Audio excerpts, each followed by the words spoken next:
Good morning, ladies. So today we are on day 3 of week 4. The title of this lesson, the first part of this lesson, is the temple. So first thing that Angie says is, that was a hard day, wasn't it? Talking about yesterday. Chapter 11 moments always are, but that's not the end of the story, not even close. The book of 2 Samuel covers the reign of David from start to finish, but guess what? Get ready. Remember I told you this was going to happen? So does 1 Chronicles. I know we aren't to that book yet, but chronologically it's happening at the same time as 2 Samuel. The Old Testament has 6 history books. You can think of 1st and 2nd Samuel, 1st and 2nd Kings as one ongoing narrative. The 2 books of 1st and 2nd Chronicles cover basically the same time period. The main difference is that Chronicles focuses on the religious history of the time period, while the books of Samuel and Kings focused on the political history. We'll also see that the books of the prophets fit into the history, but let's not cause our brains to completely explode for the moment. What happens in 2 Samuel 12:4? So that scripture says, "And David confronted Bathsheba his wife, and went in unto her, and lay with her. And she bare a son, and he called his name Solomon, and the Lord loved him." David's new son Solomon does not signal all good news, though. One of David's other sons, Absalom, tries to steal the throne from David, and the king has to flee to escape being murdered by his own kid. A battle ensues, and Absalom ends up dying, which devastates David despite the fact that Absalom was out to take David's kingdom from him. David regains the throne, but not a tranquil life. In one of the most difficult to understand episodes in the Old Testament, David angers God by performing a census of Israel. We'll read 2 Samuel 24 and 1 Chronicles 21. 2 Samuel 24. "And again the anger of the Lord was kindled against Israel, and he moved David against them to say, Go, number Israel and Judah. For the king said to Joab, the captain of the host, which was with him, Go now through all the tribes of Israel, from Dan even to Beersheba, and number ye the people, that I may know the number of the people. And Joab said unto the king, Now the Lord thy God add unto the people, how many soever they be, an hundredfold, and that the eyes of my lord the king may see it. But why doth my lord the king delight in this thing? Notwithstanding, the king's word prevailed against Joab, and against the captains of the host, and Joab and the captains of the host went from the presence of the king to number the people of Israel. And they passed over Jordan, and pitched in Or on the right side of the city that lieth in the midst of the river of Gad, and toward Jazer. Then they came till Gilead, and to the land of Tahtimhoshi, and they came to Danjan, and about Zidon, and came to the stronghold of Tyre, and to all the cities of the Hivites and of the Canaanites. And they went out to the south of Judah, even to Beersheba. So when they had gone through all the land, they came to Jerusalem at the end of 9 months and 20 days. And Joab gave up the sum of the number of the people unto the king, and there were in Israel 800,000 valiant men that drew the sword, and the men of Judah were 500,000 men. And David's heart smote him after that he had numbered the people. And David said unto the Lord, I have sinned greatly in that I have done. And now I beseech thee, O Lord, take away the iniquity of thy servant, for I have done very foolishly. For when David was up in the morning, the word of the Lord came unto the prophet Gad, David's sire, saying, Go and say unto David, Thus saith the Lord, I offer thee 3 things. Choose thee one of them, that I may do it unto thee. So Gad came to David, and told him, and said unto him, Shall 7 years of famine come into thy house in thy land? Or wilt thou flee 3 months before thine enemies while they pursue thee? Or that there be 3 days pestilence in the land? Now advise, and see what answer I shall return to him that sent me. And David said unto Gad, I am in a great strait. Let us fall now in the hand of the Lord, for his mercies are great, and let me not fall into the hand of man. So the Lord sent a pestilence upon Israel from the morning even to the time appointed, And there died of the people from Dan even to Beersheba 70,000 men. And when the angel stretched out his hand upon Jerusalem to destroy it, the Lord repented him of the evil, and said to the angel that destroyed the people, It is enough. Stay now thine hand. And the angel of the Lord was by the threshing place of Uriah and Jebusite. And David spoke unto the Lord when he saw the angel that smote the people, and said, Lo, I have sinned, and I have done wickedly. But these sheep, what have they done? Let thy hand, I pray thee, be against me and against my father's house. And Gad came that day to David, and said unto him, Go up, rear an altar unto the Lord in the threshing floor of Uriah the Jebusite. And David, according to the saying of Gad, went up as the Lord commanded. And Uriah looked and saw the king and his servants coming on toward him. And Uriah went out and bowed himself before the king on his face upon the ground. And Uriah said, Wherefore is my lord the king come to his servant? And David said, To buy the threshing floor of thee, to build an altar unto the Lord, and the plague may be stayed from the people. And Uriah said unto David, Let my lord the king take the offer up, that seemeth good unto him. Behold, there be oxen for burnt sacrifice, and threshing instruments, and other instruments of the oxen for wood. All these things did Uriah as the king give unto the king. And Uriah said unto the king, The Lord thy God accept thee. And the king said unto Uriah, Nay, but I will surely buy it of thee at a price. Neither will I offer burnt offerings unto the Lord my God of that which doeth cost me nothing. So David bought the threshing floor and the oxen for 50 shekels of silver. And David built there an altar unto the Lord, and offered burnt offerings and peace offerings. So the Lord was entreated for the land, and the plague was stayed from Israel. Okay, now 1 Chronicles 21. And Satan stood up against Israel, and provoked David to number Israel.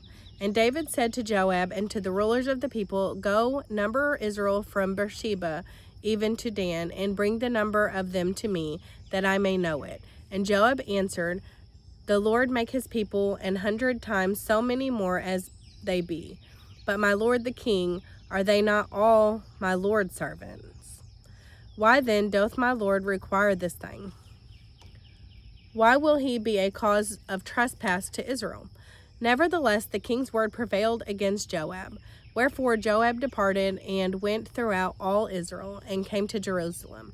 And Joab gave the sum of the number of people unto David, and all they of Israel were 1,000,000 and 100,000 men that drew sword. And Judah was 460 men that drew sword. But Levi and Benjamin counted he not among them, for the Lord's word was abominable to Joab, and God was displeased with this thing. Therefore he smote Israel. And David said unto God, I have sinned greatly, because I have done this thing. But now I beseech thee, do away with the iniquity of thy servant, for I have done very foolishly. And the Lord spoke unto Gad, David's seer, saying, Go and tell David, saying, Thus saith the Lord, I offer thee 3 things. Choose thee one of them, that I may do it unto you. So Gad came to David, and said unto him, Thus saith the Lord, Choose thee either 3 years' famine, or 3 months to be destroyed before thy foes, while that the sword of thine enemies overtake thee, or else 3 days of the sword of the Lord, even the pestilence in the land, and the angel of the Lord destroying throughout all the coast of Israel. Now therefore advise thyself what word I shall bring again to him that sent me. And David said unto Gad, I am in a great strait. Let me fall now into the hand of the Lord, for very great are his mercies, and let me not fall into the hand of man. So the Lord sent pestilence upon Israel, and there fell of Israel 70,000 men. And God sent an angel unto Jerusalem to destroy it. And as he was destroying, the Lord beheld, and he repented him of the evil, and said to the angel that destroyed, It is enough, stay now thine hand. And the angel of the Lord stood by the threshing floor of Ornan the Jebusite, and David lifted up his eyes and saw the angel of the Lord stand between the earth and the heaven, having a drawn sword in his hand stretched out over Jerusalem. Then David and the elders of Israel, who were clothed in sackcloth, fell upon their faces. And David said unto God, Is it not that I commanded the people to be numbered? Even I it is that I have sinned and done evil indeed. But as for these sheep, what have they done? Let thine hand, I pray thee, O Lord my God, be on me and on my father's house, but not on the people, that they should be plagued. Then the angel of the Lord commanded Gad to say to David that David should go up and set up an altar unto the Lord in the threshing floor of Ornan the Jebusite. And David went up at the saying of Gad, which he spoke in the name of the Lord. And Ornan turned back and saw the angel, and his 4 sons with him hid themselves. Now Ornan was threshing wheat, and as David came to Ornan looked and saw David, and went out of the threshing floor, and bowed himself to David with his face on the ground.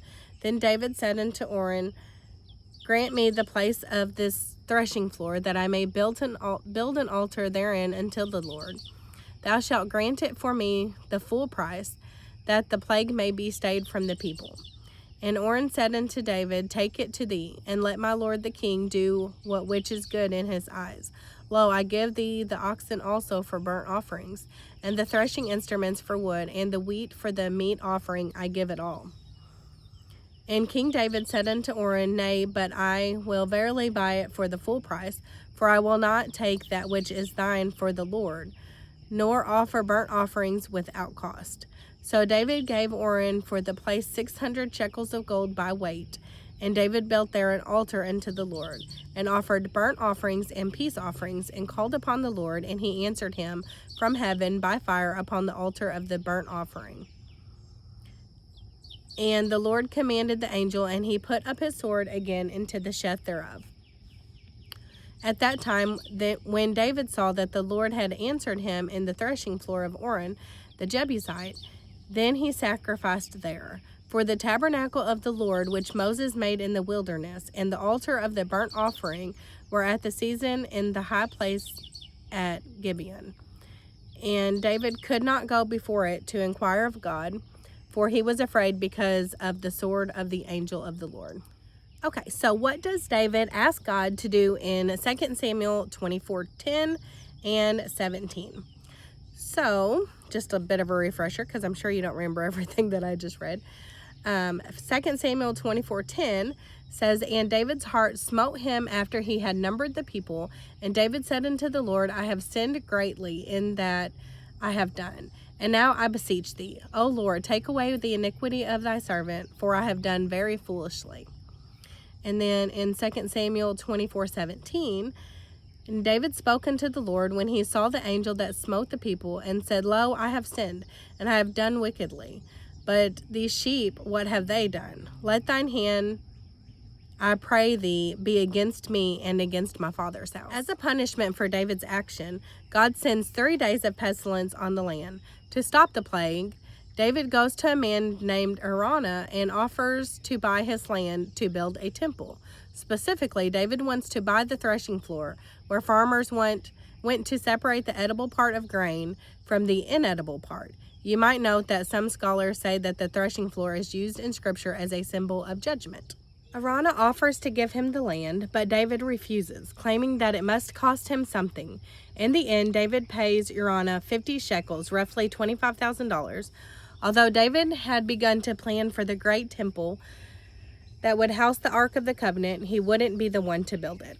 Before he dies, he passes on advice to his son Solomon, who will take over his throne.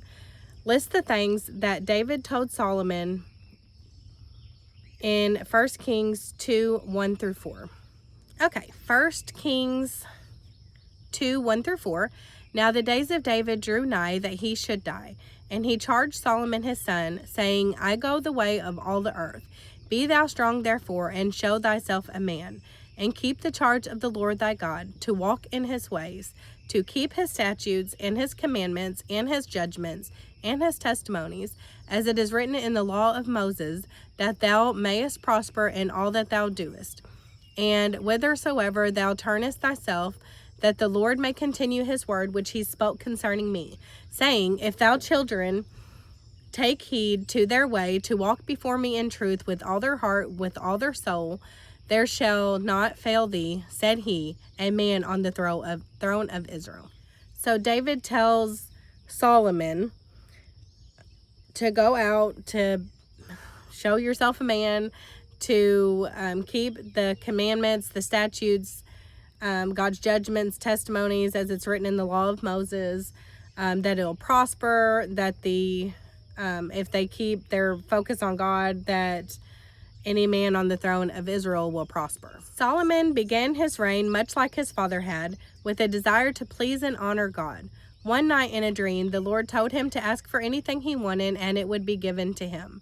What did Solomon request? 1 Kings 3:7-9. And now, O Lord my God, hast thou made thy servant king instead of David my father? And I am but a little child. I know not how to go out or to come in. And thy servant is in the midst of thy people, which thou hast chosen, a great people, that cannot be numbered or counted for multitude. Give therefore thy servant an understanding heart to judge thy people, that I may discern between good and bad. For who is able to judge this so great a people? I think about this when I'm praying a lot. I think about Solomon's request, and I ask God for understanding, for knowledge. That's what he sought after above everything else. He didn't ask to be strong, to be mighty, to be brave enough. He didn't ask for any of that. He asked for understanding, for knowledge. So Angie says, yay, good job, Solomon. You could have asked for anything, but you didn't. You are a shining example of all things good and godly. For now, pleased with Solomon, God grants him tremendous wisdom. As he oversees the building of the temple, his reputation spreads far and wide.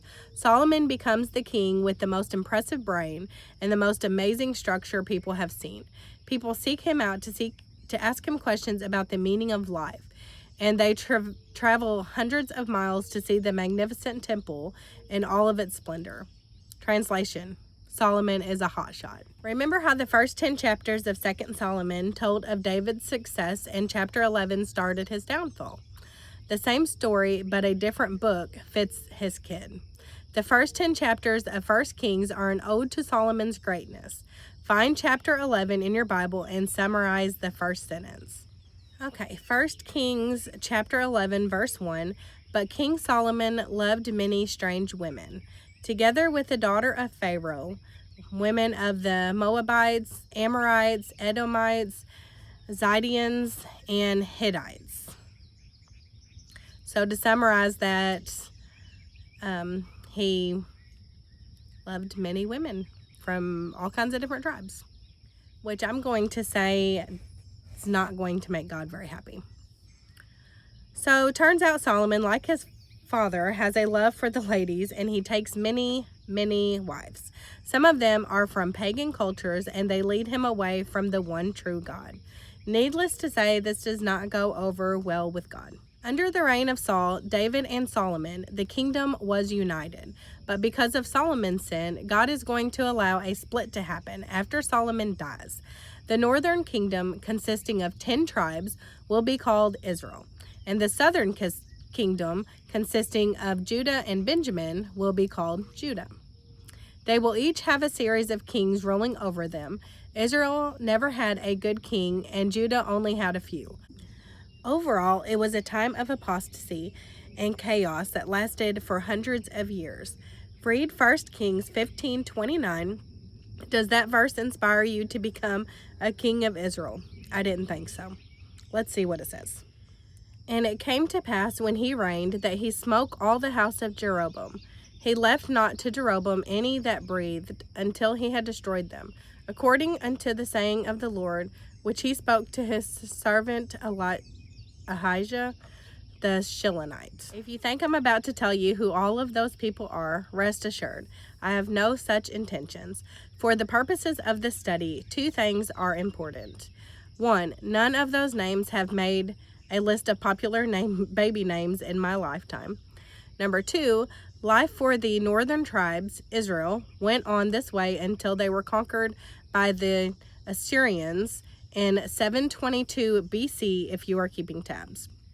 The Assyrians deported the people of the northern kingdom of Israel and basically destroyed them as a people. Roughly 125 years later, the Babylonians conquered the southern kingdom of Judah as well. The difference was that for 70 years, God brought the people of Judah back to reestablish the nation. One of my life theories, it's always the Babylons. That's not true. I'm just trying to lighten the mood.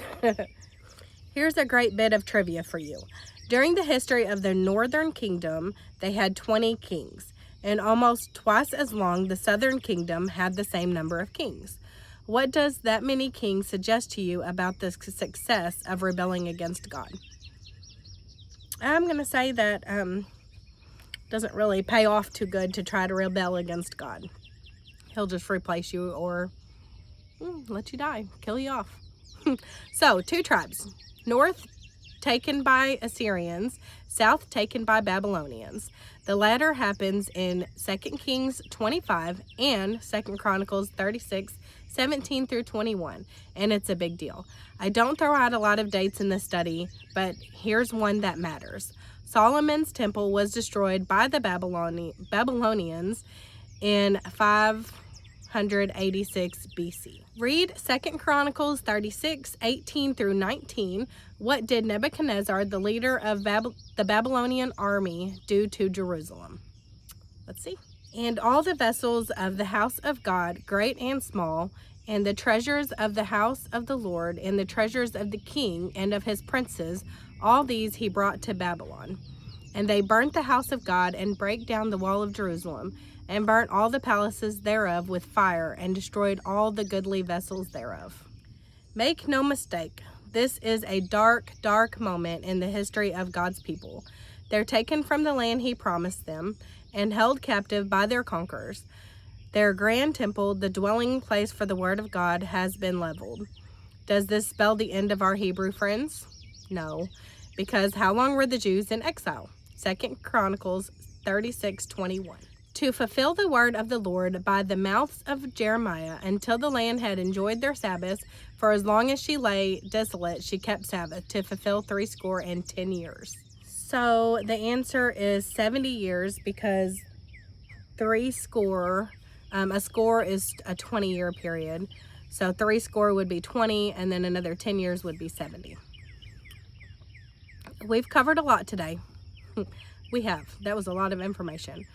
Next up, the prophets.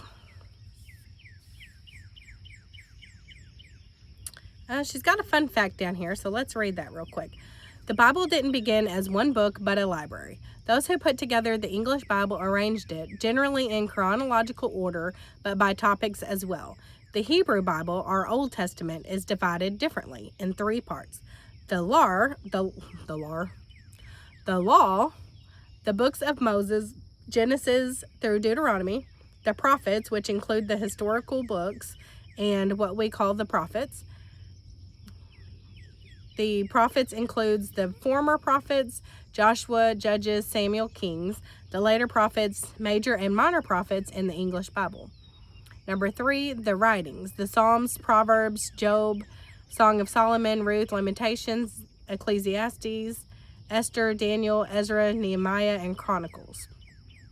With either organization, the Bible is really a complete library, inspired by God, telling the story of his revealing himself to us over 2,500 years. Y'all have a great day. I will see you tomorrow.